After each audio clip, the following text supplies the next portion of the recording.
Hola a todos, bienvenidos. La verdad que muy contentos de estar hoy compartiendo todo este know-how acá con ustedes.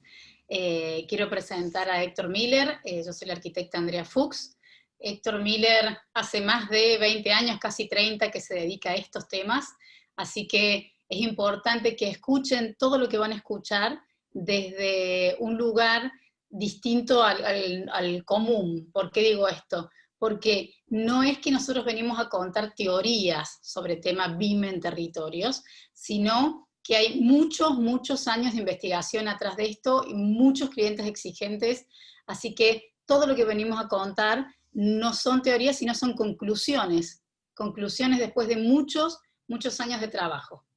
Así que primero que nada me gustaría aclarar algo, que son dos creencias populares que me parece interesante aclararlas antes de empezar con las imágenes fuertes. Primero el concepto BIM, que hay por ahí un error popular en entender que BIM es una herramienta moderna que va a ser ley, pero que hay que ver. A ver, BIM es un concepto que ordena personas, procesos y herramientas de forma colaborativa y trazable. Y lo digo de nuevo porque esta es la base de todo.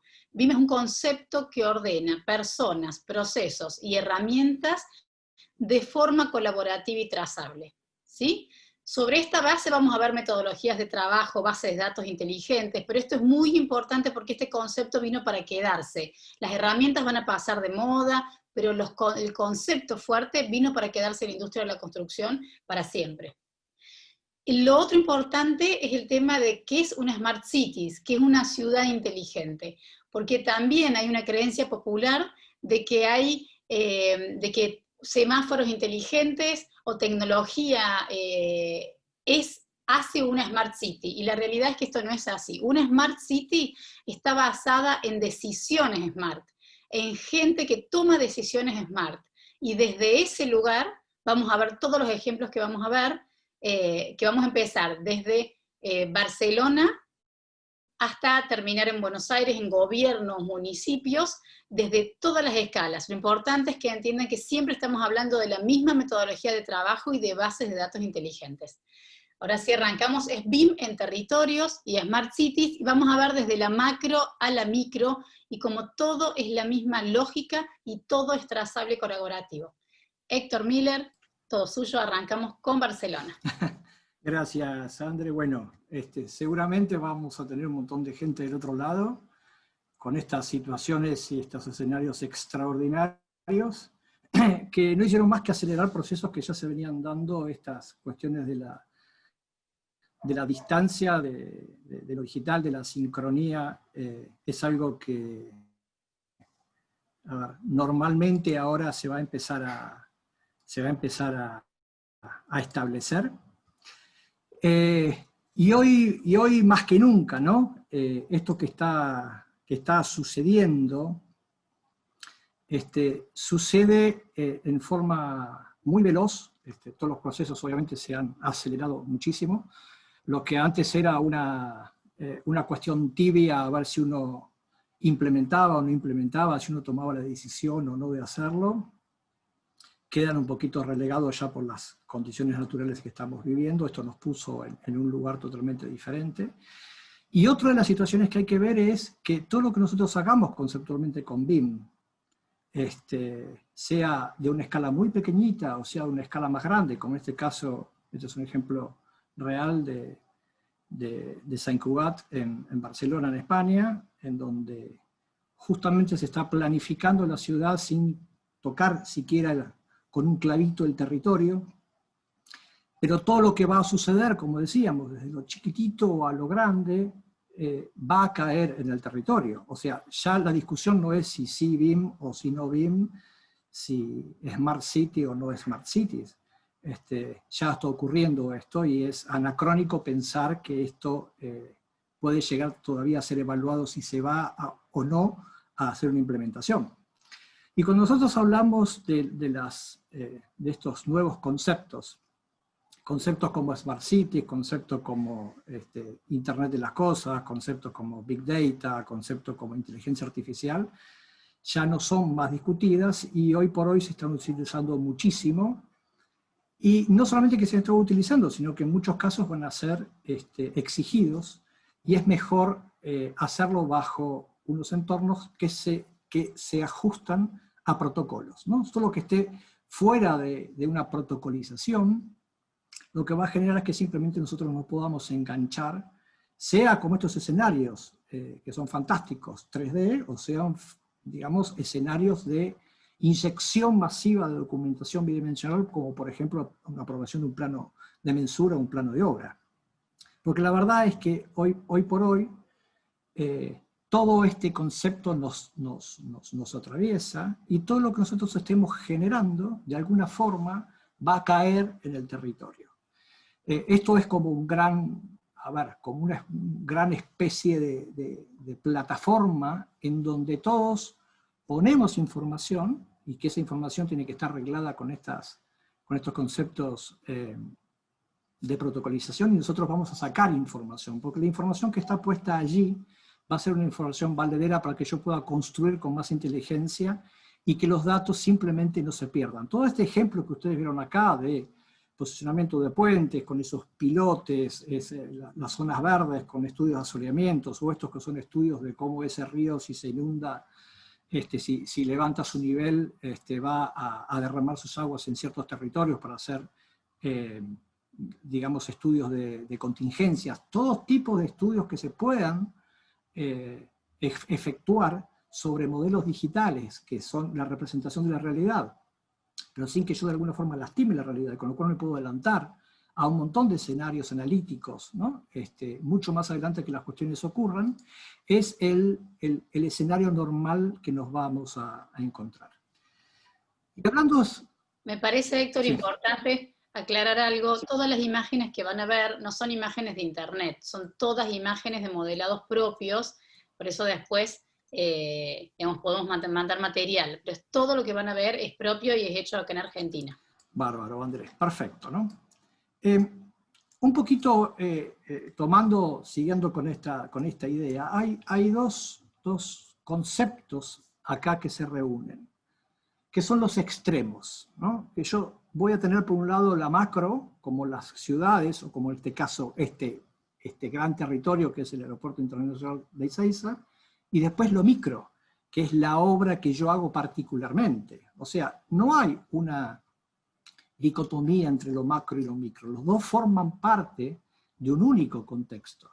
Lo que yo tengo que evaluar es que esta macro construcción, como dice por ahí Fabián, que es una maqueta de maquetas, ¿no? Que es el lugar donde yo voy a pinchar los desarrollos que yo hago particularmente, tienen que estar conceptualizadas de cierta manera para que cuando yo analice desde este punto de vista, de esta visión de vuelo de pájaro, de esta visión de conjunto, de esta visión de planificación, primero caiga donde tenga que caer, porque obviamente el tema de georreferenciación no es un tema discutible, las cosas tienen un lugar en el espacio, en el territorio, en la tierra, y sobre eso se trabaja, y sobre ese mismo escenario se alimentan estos procesos de construcción de maquetas, de macros, y tiene que caer con la información necesaria, adecuada, no toda la información, porque si no me daña mi base de datos con enormes cantidades de informaciones, y eso tiene que estar arreglado de alguna forma, porque si no, simplemente esa información no se va a poder transaccionar.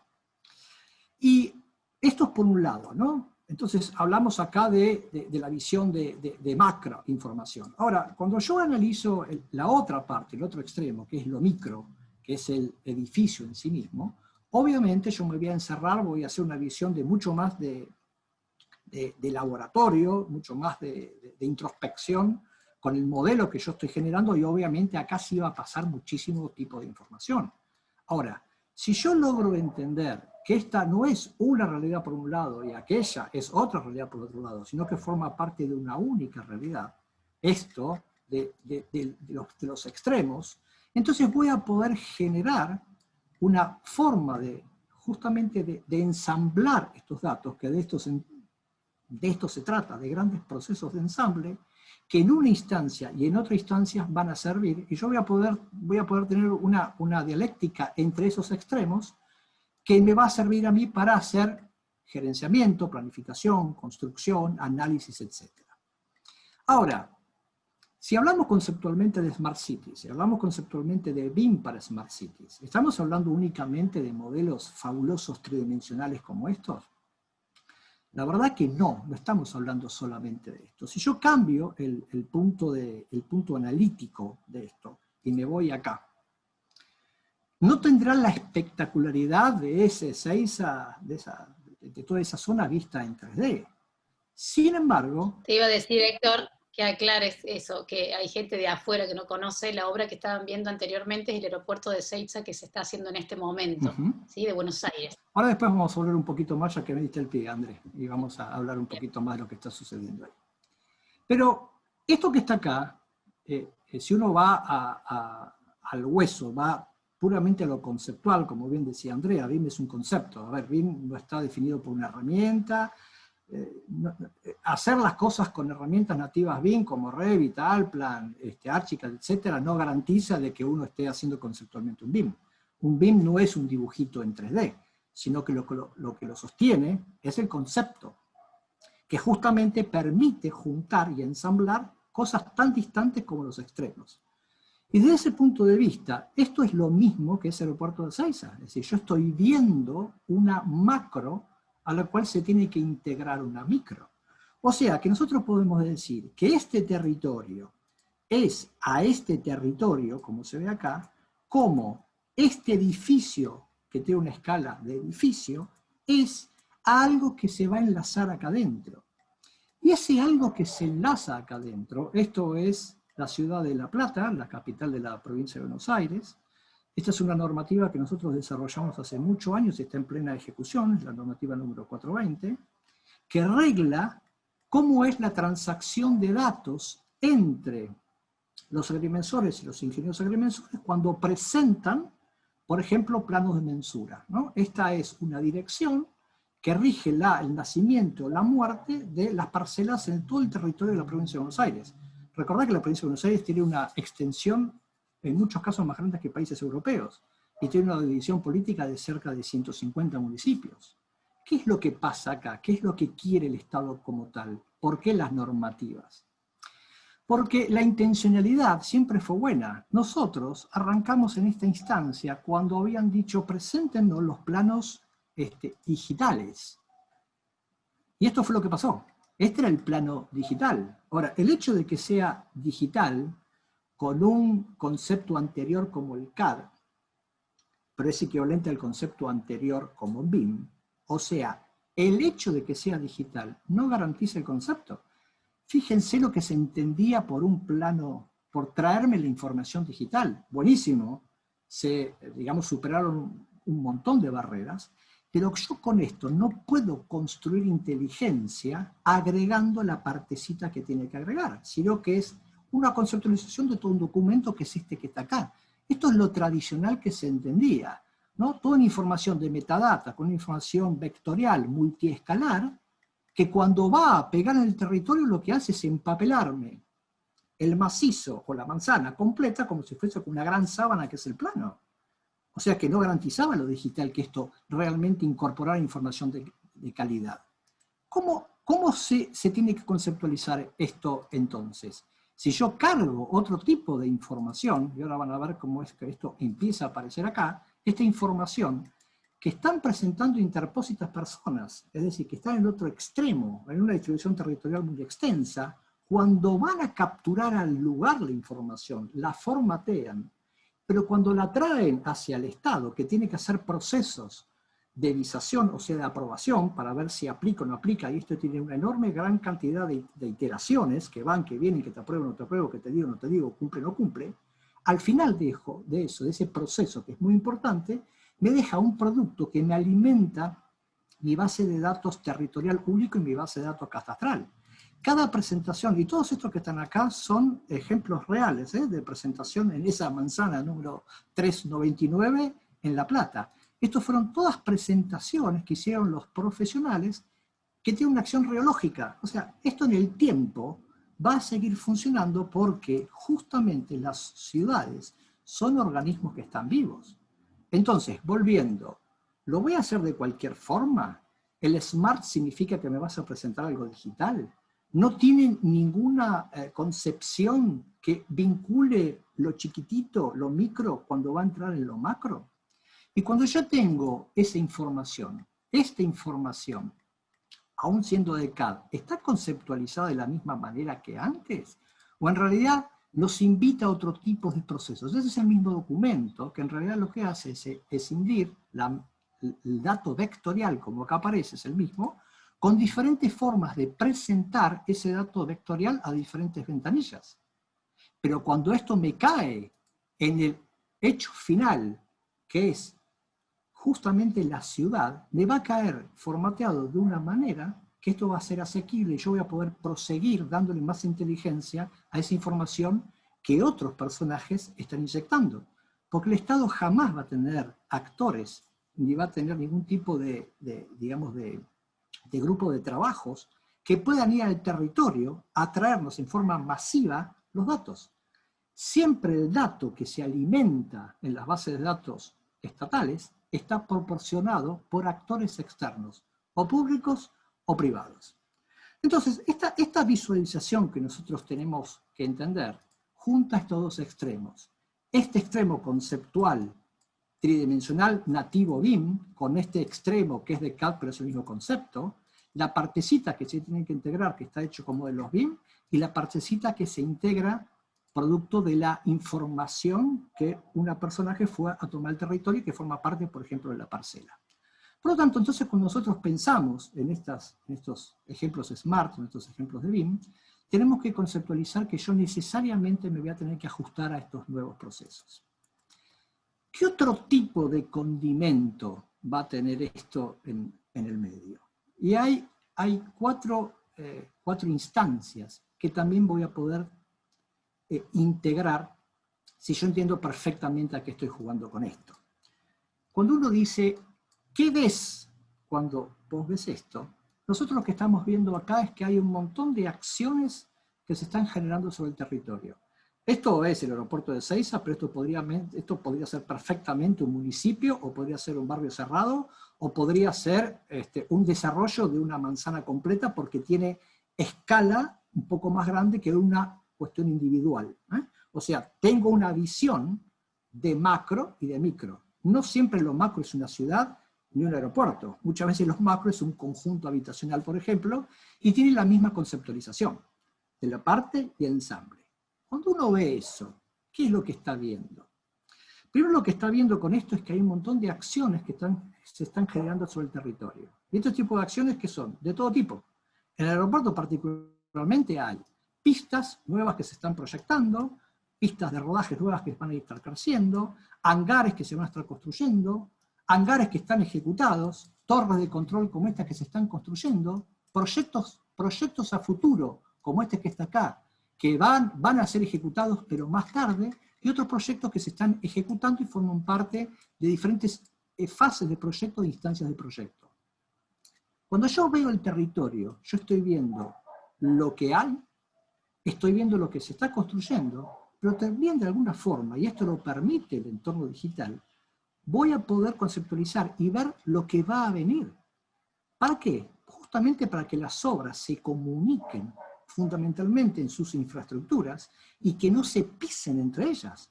Pero yo necesariamente tengo que ver si por ahí va a pasar una línea de atención, va a pasar un tendido de cloacal o sanitario, si va a haber algún otro tipo de obra que está proyectada de acá a 5 años, pero se está proyectando.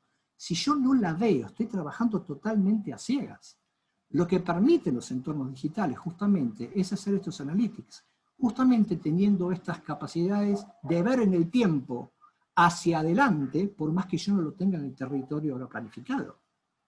Y además, ¿cuántos actores están interviniendo acá? A ver, acá hay distintas necesidades. El que hace las vialidades le interesa un tipo de acción porque es su propia ingeniería, su propia especialidad. La que hace arquitectura, otro tanto. La que hace la parte de infraestructura, otro tanto. La que hace la parte de las pistas, otro tanto. Pero ya nadie se está mirando el ombligo. Lo que antes pasaba es que la mano derecha no sabía lo que hacía la mano izquierda. Y hoy la verdad es que tenemos la posibilidad de que todas las manos se junten si estamos viendo lo que vamos a realizar, aunque sea en un futuro. Si esto no se hace en forma protocolizada, obviamente ninguno de nosotros nos vamos a seguir viendo. Entonces, por más que el Estado pida, como se piden muchas veces, pasame un BIM, ¿qué es lo que están diciendo con esto de BIM? ¿BIM para qué? Es otro de las características que se pide. ¿Un BIM para qué? ¿Cuál va a ser el uso? El uso es completo. ¿Cómo lo voy a conceptualizar desde el punto de vista de la factibilidad, desde el punto de vista del diseño, desde el punto de vista de la construcción y el mantenimiento de la operación? No es que esto que tenga que cubrir un solo rango. Cuanto antes empiece mejor, pero tengo que cubrir todos los rangos. Por lo tanto, yo tengo que empezar a entender esto bajo 4 conceptos como dijimos. Uno, ¿qué es que pasa del suelo hacia arriba, que yo lo puedo ver fácilmente? ¿Qué es lo que pasa del suelo hacia abajo, que queda enterrado? Pero son las cuestiones más peligrosas. Esto ya pasó muchas veces, que han enterrado una pala para hacer una obra y se encontraron con caños, con otro tipo de infraestructura que ni siquiera se tenía idea de que estaba ahí. Sin embargo, la obra salió muchísimo más cara y muchísimo más largo en el tiempo. Todos esos costos, si nosotros nos vemos, los vamos a pagar. Esa es una condición. Y la otra condición es qué pasa con lo público y lo privado. ¿Qué pasa de esa línea municipal hacia adentro? Y ahí podemos estar entendiendo esto como que tiene su propio interés. Cuando yo miro mi propia obra o esta línea municipal hacia adentro, tengo otras consideraciones que tengo que evaluar. Obviamente el nivel de detalle no va a ser el mismo, y las intenciones que yo tengo acá desde muchos puntos de vista sobre control, documentación, gestión, cómputos, análisis, etcétera, son diferentes, y yo me abstraigo del contexto, yo ya no veo el contexto, pero cuando salgo de ahí, salgo de esa línea municipal hacia adentro, obviamente esto va a tener que caer después de la línea municipal hacia afuera. Y cuando pasa de la línea municipal hacia afuera, yo tengo que ver, no todo ese edificio, como ya dijimos, eso hubiese lastimado la base de datos de esto, no hubiese podido ser manejado esto. Si cada uno de acá hubiese inyectado esa totalidad de esa información totalmente definida, con ese máximo nivel de detallamiento, lo pone acá adentro, este archivo simplemente no se podría abrir. Entonces tiene que pasar, pero tiene que pasar de una forma articulada para que pase con la morfología, que esa es la data, lo que yo veo es la data, y con todos los datos complementarios que no veo, que son alfanuméricos, que se llama metadata. Data y metadata conforman ahora una cápsula que los procesos BIM lo pueden inyectar. Pero tienen que pasar solamente aquellos elementos que realmente me den valor cuando se insertan. Eso que estábamos viendo es esta partecita de acá. Proyectada hacia el futuro es todas las partecitas que siguen. Y después hay otra torre de control acá, y después hay un elemento acá que va a venir a futuro. Pero ¿cómo es que pasaron acá? ¿Pasaron con toda la información? De nuevo, ¿no? Si yo me voy hacia los modelos, estos modelos, vamos a ver, así lo chequean, lo pueden chequear bien, ¿no? Yo me paso a esos modelos que estoy mirando. Desde acá veo una cosa, pero cuando yo me pongo adentro, y eso es otro ejemplo que estaba ahí en ese aeropuerto, cuando yo me vengo acá, por más que sea una obra muy chiquitita, esto tiene muchísimo nivel de información. Esto no tiene poco nivel de información, tiene mucho nivel de información. Si yo paso con todo este nivel de información, si cada uno de nosotros va a completar esa maqueta de maquetas con toda la información que se me ocurre, nunca voy a poder conceptualizar una visión de macro, porque simplemente puedo estar inyectando con toneladas de data algo que no voy a poder manejar. Entonces, cuando esto pasa y yo salgo de acá y se inyecta acá, esto tiene que pasar con el nivel de información y de inteligencia necesaria para que yo lo pueda entender. Pero no perdamos de vista, ¿no? Que después las ciudades son mucho más que esto. A este nivel de vuelo de pájaro, el dato que aparece de la lamparita no se ve. Entonces estas normativas que se empiezan a desarrollar tienen que ver con esta conceptualización. Nosotros desarrollamos 3 normativas a diferentes escalas, como ya dijimos, uno para la Dirección de Geodesia de la Provincia de Buenos Aires, que es esta que está ahí. Desarrollamos otra normativa de documentación para el municipio de Morón, y desarrollamos otra normativa que está en plena aplicación para la Ciudad Autónoma de Buenos Aires. Esta normativa, por ejemplo, de nuevo, para la Ciudad Autónoma de Buenos Aires, es la forma en presentar la documentación, a la de GERROC, por ejemplo, que es la Dirección General de Obras y Registros, de cierta manera articulada, que si bien no es un modelo BIM tridimensional ni está hecha con las herramientas BIM tridimensionales, empieza a inyectar conceptualmente un pensamiento y un proceso BIM con las herramientas tradicionales de CAD. Entonces acá decimos, la información bidimensional que hay, la información de CAD, aquella gente que todavía no se subió a las herramientas naturales BIM, ¿las dejamos afuera? ¿No las incorporamos? Toda la información que hay, las toneladas de información que preexistentes antes de los modelos tridimensionales, que son muchos más ahora que los modelos tridimensionales, ¿qué hacemos? ¿Los tiramos a la basura? ¿Hacemos de cuenta que no existen? Decir que las herramientas nativas BIM son la evolución de las herramientas CAD, la verdad que no tiene sentido, pues no son ni siquiera comparables. ¿Pero qué hacemos? ¿No vamos a escuchar lo que pasó anteriormente? ¿O las invitamos? Las traemos, las incorporamos, lo hacemos mucho más democrático. Tendemos un puente para que paulatinamente se vayan incorporando estos procesos. Esto es lo que se hizo, por ejemplo, en Cabana de Jarrock, con Paula Hertel en su momento al frente. Vamos a hacer un camino hacia el BIM, naturalmente, con las herramientas tridimensionales, pero primero vamos a hacer una incorporación paulatina de los procesos con las herramientas tradicionales y vamos a incorporar esta información que al Estado le viene muy bien. Porque así me presentan este documento, donde normalmente estaba la planta baja acá, la planta alta acá, la planta del segundo acá, la planta de estructura 50 metros corridos arriba, cuando yo trato de meterlo eso en el ejido urbano es imposible de que se comuniquen. Es un desparramo de archivitos por cualquier lado.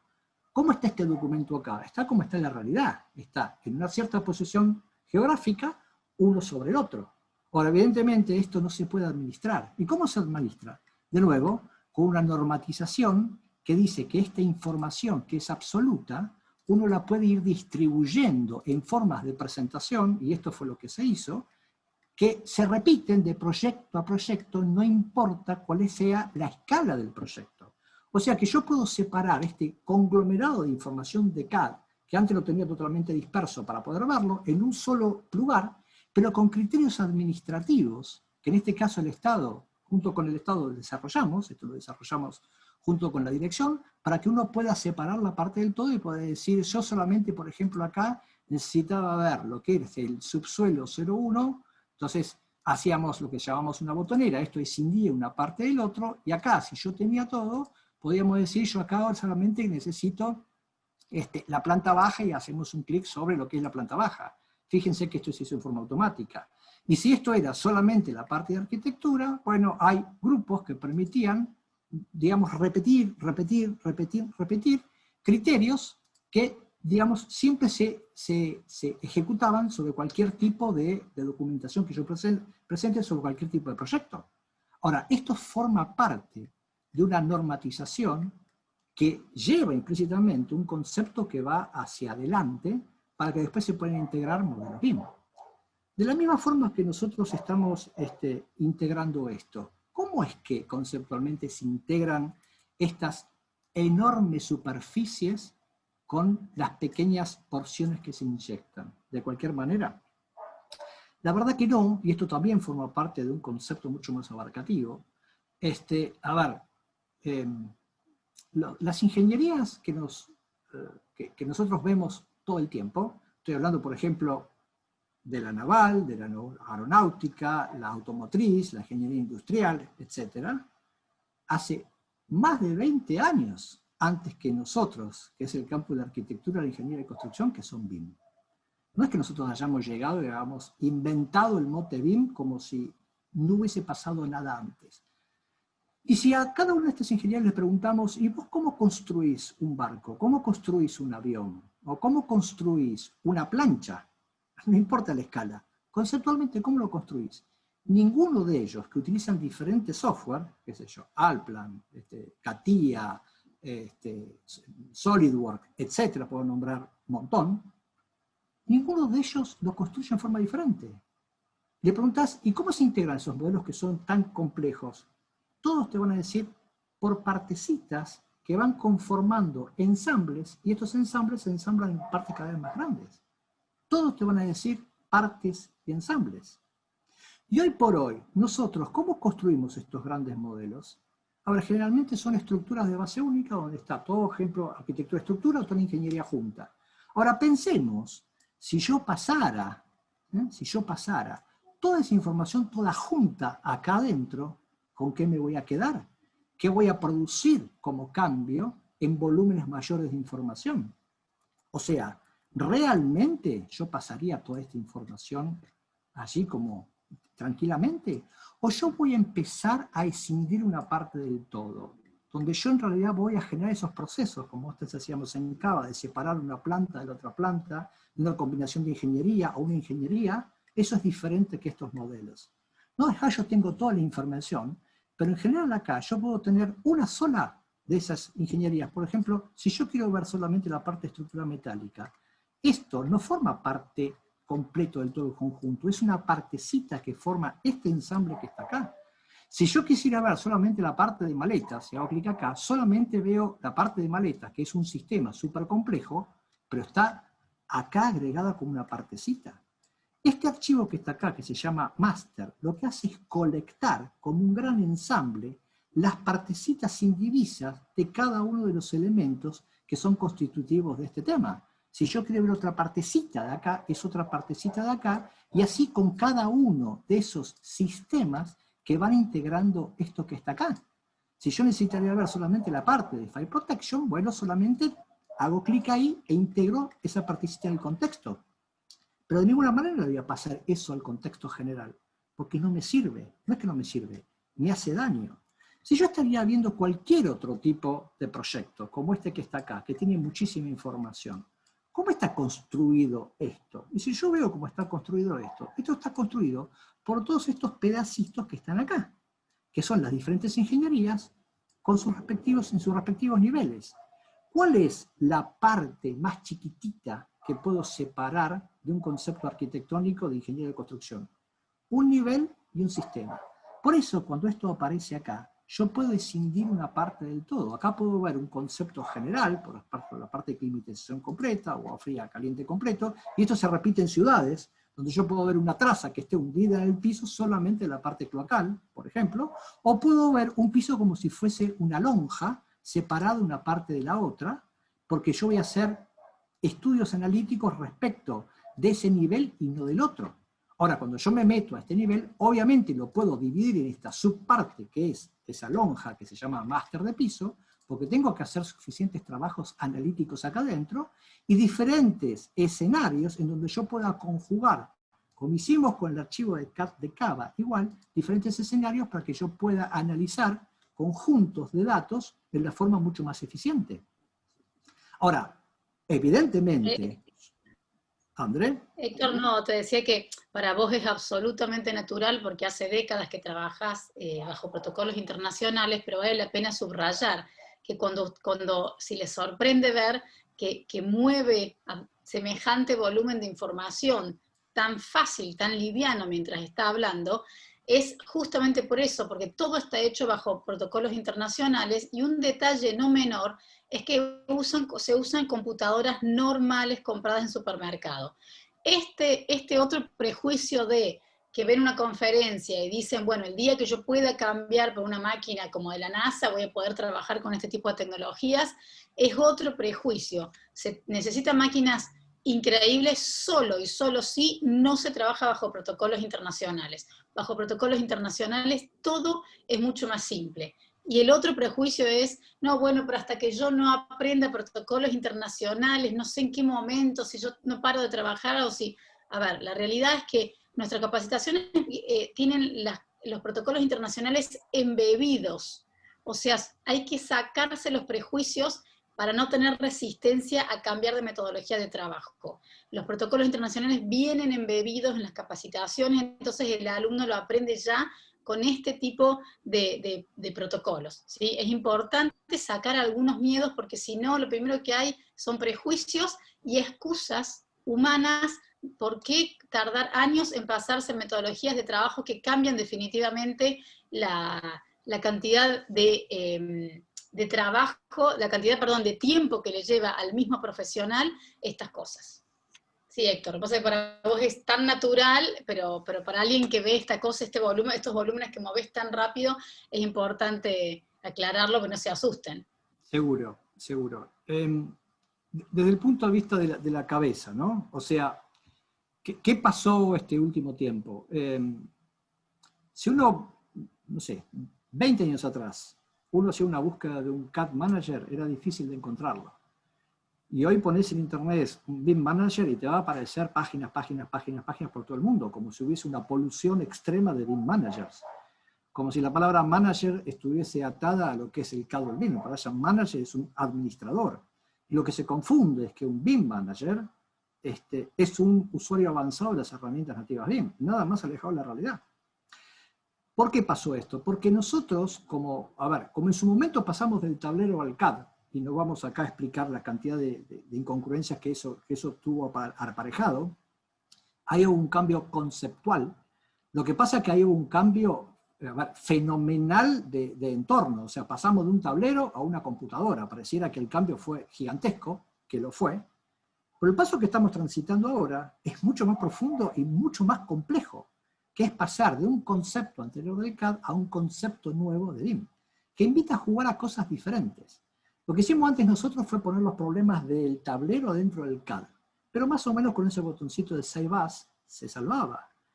Por eso aparecía ese maldito botoncito de Save As, como digo yo, porque antes nadie hacía un Save As del plano que dibujabas durante 18 horas en el tablero. No existía eso, y no había problemas de concertación, porque uno ponía un calco encima del otro, lo que estaba acá arriba, estaba acá arriba. Ahora parece que las cosas se corrieron, una locura. Lo que pasa es que nadie pudo administrar. Ahí era necesario un manager, desde el punto de vista del gerenciamiento de la información. Pero de alguna forma ya pasamos eso. Ahora, ¿qué pasó? No hay una información tan extensiva, tanta cantidad de información hecha en 3D con programas de CAD. No hay. No es que no se pudiera hacer, pero no hay. ¿Por qué? Y porque era mucho más difícil, porque era una piedra, en realidad había una dicotomía entre la información tridimensional y bidimensional, unos tantos y singulares condiciones, ¿no? Que eso hacían que no se crearan modelos tridimensionales tan fácil. Ahora, hacer una cosa tridimensional el programa, es más, te pregunta, ¿vas a hacer algo en 2D? Te va a decir, ¿qué cosa es en el mundo en 2D? Porque no estaría entendiendo. Lo tenés que justificar muy bien. Entonces, ¿qué pasamos? Pasamos de modeladores o de documentadores en CAD, que acá era muy difícil hacer en 3D, a donde en esta instancia es muy fácil hacerlo en 3D.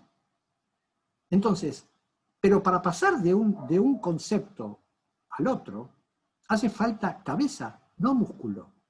Yo creo que hay una enorme polución de musculosos, ¿no? de anaeróbicos del BIM, si se quiere decir, que pensando que van a dibujar un muro, una puerta, una ventana, una escalera, una cubierta, fácilmente, eso es un BIM. Es más, te dice, dame en el BIM, como si el BIM fuera una cosa.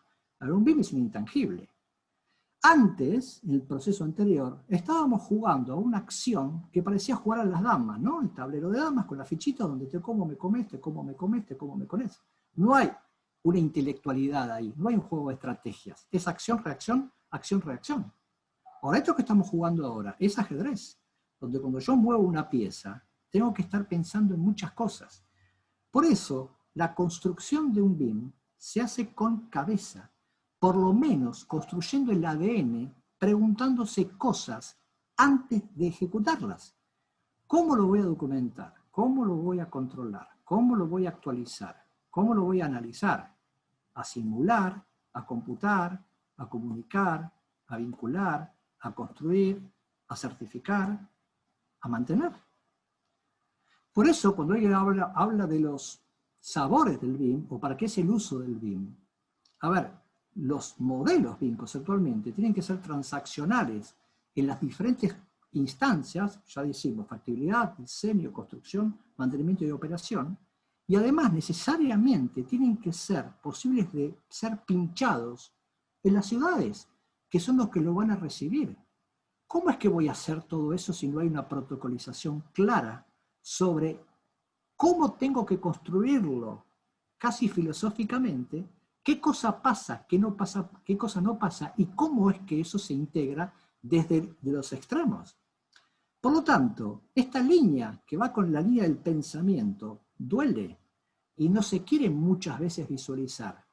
Pero si nosotros seguimos construyendo a mansalva estos modelos que no van a estar inyectados de esta inteligencia, difícilmente más adelante pueda ser que respondan a alguna de estas preguntas.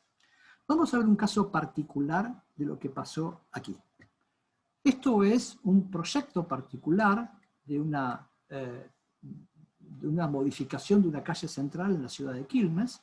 Nosotros trabajamos en su momento con una dirección que va a aparecer ahí y con el municipio de Quilmes, que se llamaban centralidades, donde no solamente había un proyecto modelado, que está acá, estas son herramientas que lo ven en forma más duras, pero está modelado de una forma en que yo puedo documentar, computar, comunicar, mantener, certificar, analizar, etc. ¿Cómo está construido esto? Si nosotros esto lo hubiésemos construido, esto que es una calle, que puede ser una porción de una calle que mida, a ver, de una ruta que mida 200 kilómetros. Si eso no está conceptualizado, porque cuando esta ruta de 200 kilómetros pise la ciudad y tenga sus relaciones particulares con el tejido urbano donde va a actuar, no puede ser interpretada como segmentos o como porciones que va a interactuar con macizos, con parcelas, con las plazas, con otras calles que están ya creadas, simplemente no lo voy a poder administrar. Cuando llegue a esa instancia y le haga un zoom que quiero ver todo, me va a mostrar los 200 kilómetros y no la porción. Eso por una instancia. Y la otra instancia, cuando esto llegue a la fase de construcción y yo tenga que certificar y dar un avance de obra, por ejemplo, cuando yo la toque es un gran pedazo completo, cuando no se va a construir así. ¿Cómo está ejecutado este modelo que va a pisar la ciudad y que después va a alimentar ese gran tejido urbano, pero que antes tiene que ser construido y sometido en procesos justamente de construcción a certificación de obra, para cualquiera? Esto está construido por los pedacitos en que esto se iba a construir. Cada uno de estos elementos tiene no solamente la parte gráfica, sino la metadata que está esperando decir si está hecho, no está hecho, está bien hecho, cuándo está hecho, por quién estuvo hecho, etcétera, etcétera, etcétera. Quiere decir que cuando este modelo que está acá, que es una de las visualizaciones más técnicas que tiene esto, fue ejecutado, se estaba pensando en esto. Cuando esto va a pasar a la instancia de construcción, estos tantos combos que aparecían hace un ratito que les mostré, está planificado para que la documentación y los cómputos que están mirando esa documentación, esta es la data y esto está mirando a la metadata, pueda ser escindida una parte del todo y se le puedan dar procesos, por ejemplo, de avance de obra. Estos certificados de avance y certificación de obra, cuando uno toca un elemento, sabe perfectamente qué planillas afectan, cuáles son los metros cúbicos, si está ejecutado bien o mal, o todos los parámetros que redefinen el dibujito. Entonces, yo puedo generar una certificación de obra, no que donde me dicen, yo volqué tantos metros cúbicos de hormigón, sino a dónde están estos metros cúbicos de hormigón, cuándo fueron ejecutados, por quién fueron ejecutados. Y hoy los procesos administrativos, en general de los certificados, deberían ser de esta forma, para que lo entienda todo tipo de actor, técnico y no técnico. Esto por un lado. Por el otro lado, este mismo documento que está acá es, a ver, la única forma en que yo voy a presentar esta documentación. A ver, la verdad que no, porque a esto tiene que cubrir otro tipo de aspectos. Por ejemplo, comunicar al ciudadano, me estoy refiriendo, ahí hay un banco, ahí hay una pizzería, ahí hay, a ver, es una zona comercial. ¿Cómo es que esto va a quedar sin que esto realmente afecte al proceso del proyecto? Pero tiene que ser contado a gente que no es técnica. Ese mismo modelo de datos fue pergeñado para que pueda ser contado y aprobado, por ejemplo, por una persona común. ¿Puedo yo ver cómo me va a quedar a futuro? Pero esto no es un proyecto, esto no es una animación que está separada del modelo ese que nosotros vimos más técnico. Los dos modelos forman parte de una misma realidad. Si cambia uno, va a cambiar otro. El análisis de la obra, tanto lo que está por arriba de la calle como lo que está por debajo de la calle, que son parciones de ese gran ensamble que yo tengo por partecitas, si cambia uno, cambia otro. No es que tengo un modelo de cómputo por un lado, una planilla de Excel, otro render acá con 3D Studio Max, otro plano documental de base que yo tenía en CAD, otro plano hecho en Revit o en Civil, pero ninguno se mira. Eso es lo que pasaba, la mano derecha no sabe lo que hace la mano izquierda. Cuando nosotros estamos defendiendo conceptualmente BIM, lo que estamos diciendo es que en el medio del problema hay un proyecto que tiene que ser inyectado de información y tomado de información por muchísimos actores técnicos y no técnicos de un modo simultáneo, sinérgico y colaborativo. Esto es lo que está defendiendo conceptualmente esto. Y que al final me dé un resultado que sirva tanto para la parte como para el todo. Yo no quiero que alguien venga y me cuente con un render cómo va a quedar un proyecto que ya cambió. Porque esto lo naturalizamos de una forma increíble durante muchísimos años. Muchas veces en los proyectos, cuando nosotros caíamos arriba con las infraestructuras, resulta que el proyecto había cambiado. El estructuralista estaba cambiando la sección de la columna, el arquitecto había cambiado la distribución del layout, la parte de ingeniería estaba poniendo los ductos por una parte donde había un cielo raso que no le daba la altura, y parece que eso hubiese sido natural. Imagínense esto, este gran problema, transportado después a las ciudades. Por lo tanto, estas cuestiones de las Smart Cities, ¿con qué van a estar construidas? ¿O pensamos que simplemente una Smart City va a ser un semáforo automático que detecte las horas del día y se apaga solito para que no consuma más energía? Eso está fantástico. Pero hay otros tantos tipos de conceptos smart que tienen que ser absolutamente evaluados en instancias muy tempranas.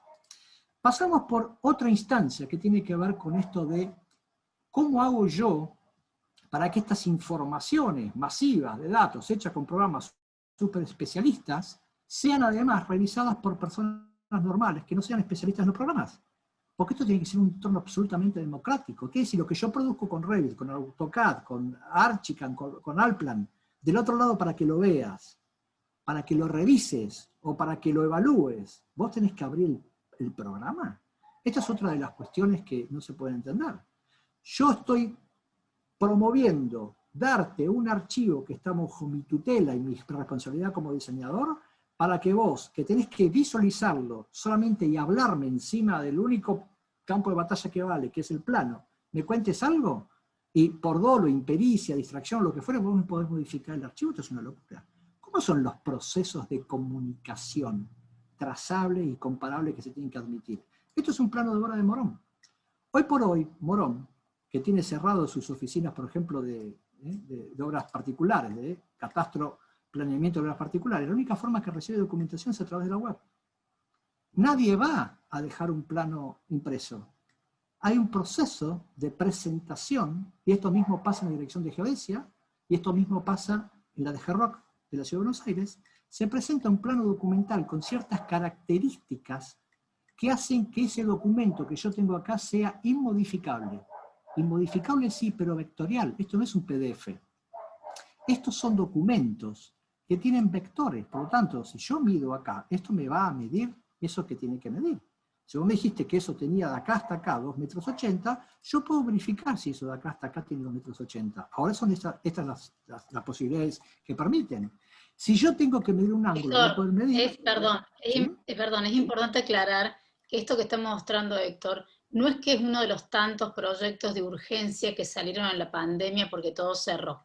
Se está trabajando así con esta inteligencia de datos hace muchos años. Eso lo pueden ver y es súper interesante verlo cuando está organizado, planificado, pensado en años. Ahora, la pandemia mostró todas las falencias que tienen, todo cuando cierran y no está digitalizado. Pero esto es un trabajo de muchísimos años, pensado a muchos años por delante. Esto es importante aclararlo porque no es nuevo, ¿sí? Son trabajos para atrás de gente que está pensando inteligentemente cómo trabajar con muchos años por delante. Les diría que hay gente que está pensando no para ganar una elección, sino son gente que está pensando para que no lo olviden, porque son cosas que va a cambiar un municipio, que cambió un municipio para siempre. Bien, y otra cosa, esto hace que la gestión municipal sea mucho más efectiva. Por lo tanto, a mí lo que me interesa como desarrollador muchas veces es que yo tenga el plano cuanto antes. O sea, si los procesos son paquidérmicos, obviamente me lo ponen muy largo, y esto genera toda una cantidad de problemas, lucro cesante, cuándo voy a empezar mi obra, una enorme cantidad de eficiencia, cuando en realidad podemos ser mucho más eficientes y eficaces con procesos que están atados a cuestiones mucho más elásticas, mucho más prácticas. Uno de los grandes problemas que tenían los visadores es la comparación con versiones anteriores. Acá me decía que había un monoambiente, pero la versión del plano anterior, ¿cómo era? Tenían que ir a buscar el plano, ponérselo acá. No podían medir, porque acá decían que había algo, pero no pueden medir vectorialmente, entonces iban, venían, preguntaban. Ahora hay procesos, por ejemplo, que nosotros decimos trazables y comparables. Yo le podría decir, ¿cómo estaba esto en la versión al principio cuando me la presentaste? Y yo puedo comparar una cosa con la otra. El mismo programa, pero bajo una protocolización, me va a mostrar acá cómo estaba cuando yo lo empecé. Y estas visualizaciones que aparecen acá, esto es lo que pasó cuando me lo presenté al principio. Decía que acá había un monoambiente, y el monoambiente acá no iba, y ahora terminó en otra cosa. Y yo puedo ver la comparación que se hizo ahí, porque me puse uno sobre el otro. Ahora, estos procesos no sirven para toda una obra, son estos mismos procesos. Estos procesos no sirven para la ciudad, son estos mismos procesos. No son otros procesos, son los mismos. Ahora, si no hubiera una normativa que lo sostenga, una planificación de cómo tengo que estructurar el dato, no importa cuál sea la herramienta productora, nunca voy a poder hacer esto. Y cada vez a poner más lejos las cosas cuando yo estoy diciendo sí somos digitales. ¿Somos digitales cómo? ¿Con un PDF? ¿Con un archivo de Word que te digo en su plano número 3 usted tiene que correr la escalera? ¿O me lo tenés que decir en el plano? Y esto es válido para procesos de coordinación en obra. Necesito que me lo digan exactamente en el lugar, pero aparte de decírmelo, lo pueda ver y que pueda registrar quién lo dijo, cuándo lo dijo, para qué lo dijo. Con esto lo último termino. ¿Qué otra cosa son posibles de evaluar cuando uno empieza a ver estos procesos de macro? Este proyecto que nosotros tenemos acá es un proyecto que estamos desarrollando en Paraguay, en una ciudad que se llama Ñemby. Y está absolutamente prístino esto, y justamente la intención del municipio en este caso es justamente que todos los procesos se antecedan a las realidades. Es decir, esta es una zona que es una cantera, por ejemplo, donde se expropió, y esto lo que va a pasar es que se va a convertir en un gran parque público que va a tener un enorme impacto. ¿Cuántos actores van a trabajar acá? ¿Con cuántas herramientas van a trabajar? Después que trabajen, ¿cómo va a operar todo esto el municipio? Si hay un proyecto a futuro, ¿cómo va a caer? ¿Cómo se integran las diferentes especialidades metidas acá adentro? ¿Qué hay? ¿Un proyecto de vialidad? ¿Un proyecto de arbolado? ¿Un proyecto de parquizado? ¿Un proyecto...? No, en realidad es un proyecto en su conjunto que tiene una enorme carga de datos y de interacciones con diferentes actores que todos trabajan con diferentes herramientas. Cuando esto se somete a los procesos de evaluación, como nosotros vamos a ver, esto que veíamos de esta forma, ahora se va a transformar porque está conectado directamente con lo que están haciendo los proyectistas.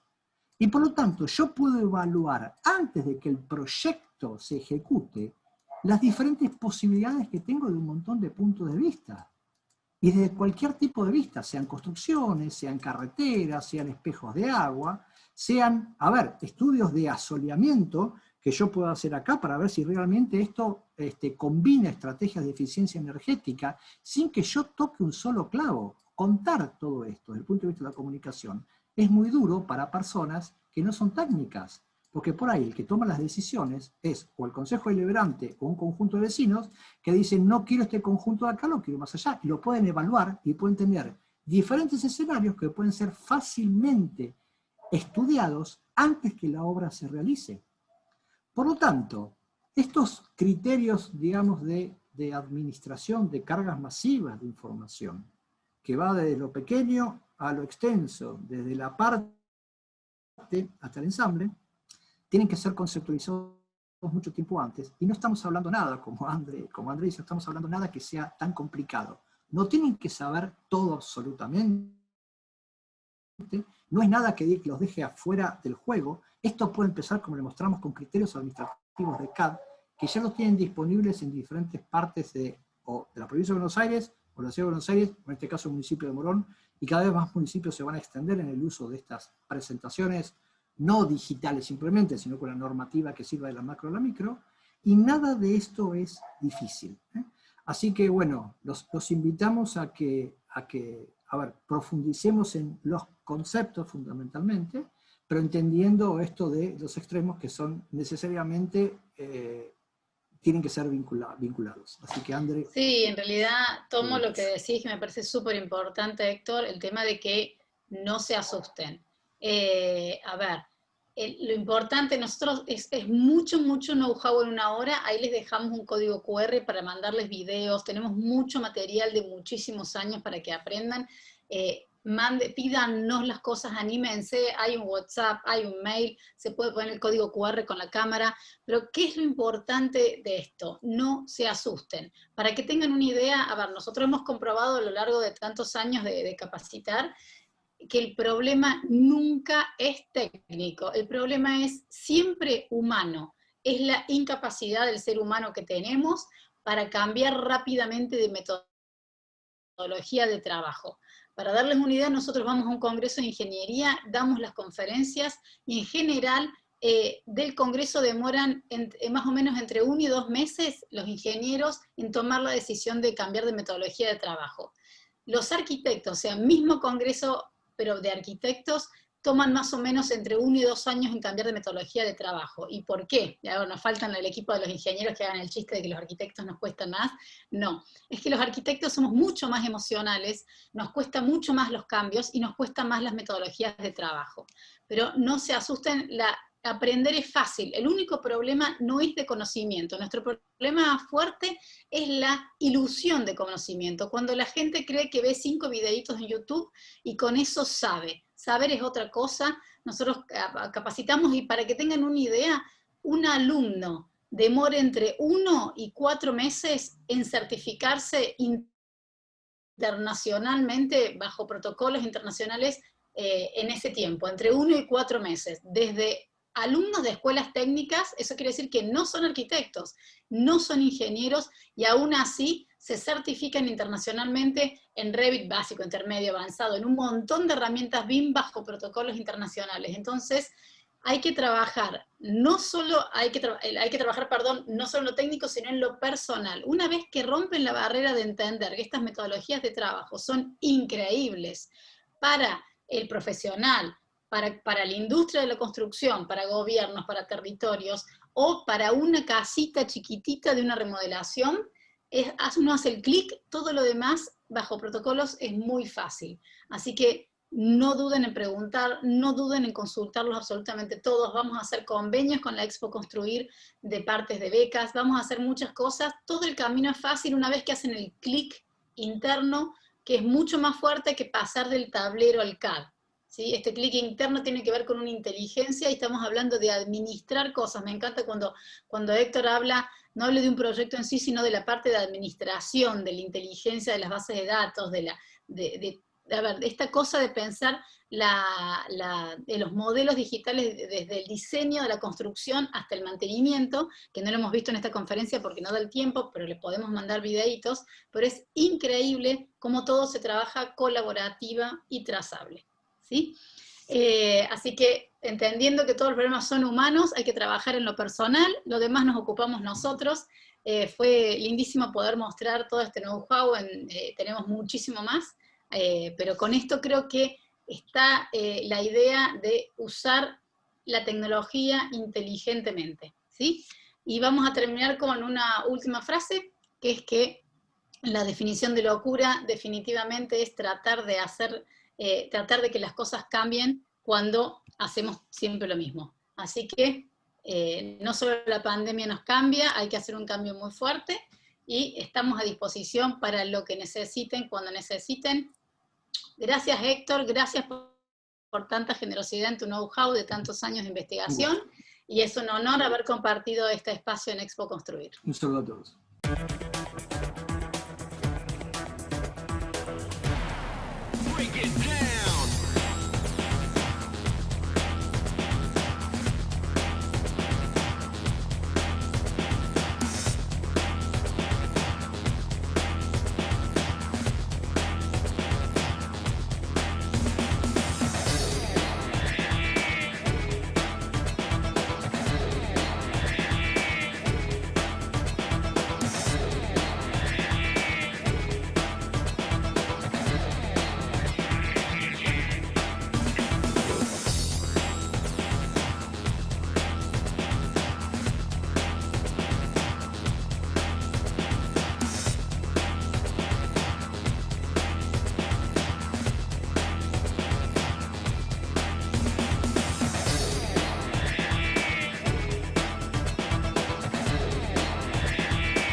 get down.